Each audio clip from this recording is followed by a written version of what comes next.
গণসমাবেশ আজকে মহাসমাবেশে পরিণত হয়েছে। কি বলেন, কথা ঠিক না?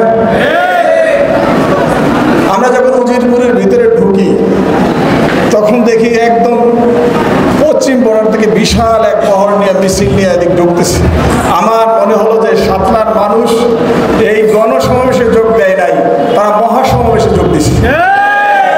কারণ আজকে মানুষ একটা উর্বর জমিন পেয়েছে, যে উর্বর জমিনে আজকে ফসল বোনানোর জন্য ইসলামী আন্দোলনে দলে দলে যোগদান করতে শুরু করে দিয়েছে।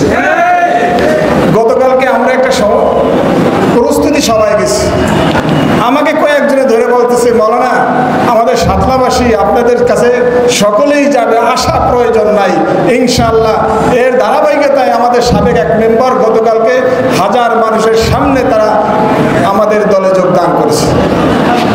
যাই হোক, আজকে গণসমাবেশ, এই গণসমাবেশ এমন একটি সমাবেশ এমন সময় ডাকা হয়েছে যখন স্বৈরাচার, দুর্নীতিবাজ, খুনিরা দেশ ছেড়ে পলায়ন করেছে। আজকে তারা এমন পরিস্থিতির শিকার, যারা 40 পর্যন্ত হুকুম করছিল 40 পর্যন্ত থাকবে, কিন্তু সেই 40-এর খবর নাই, তারা 24-এই চলে গেছে। তবে আমি একটা কথা বলতে চাই, এই দুর্নীতিবাজ আর কখনো ক্ষমতায় আপনারা চান? খুনিদেরকে আর মসনদে দেখতে চান? আমরা দ্বিতীয়বার আর এই খুনিদেরকে আমরা এই বাংলার মাটিতে দেখতে চাই না।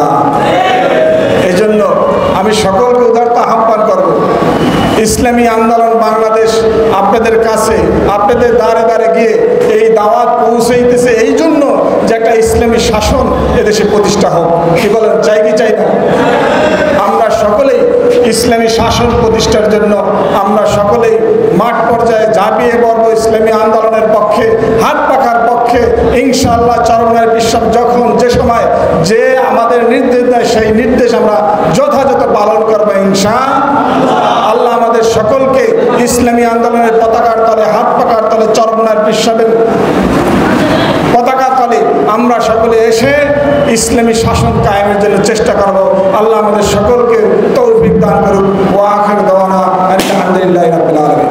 আসসালামু আলাইকুম ওয়া রাহমাতুল্লাহ।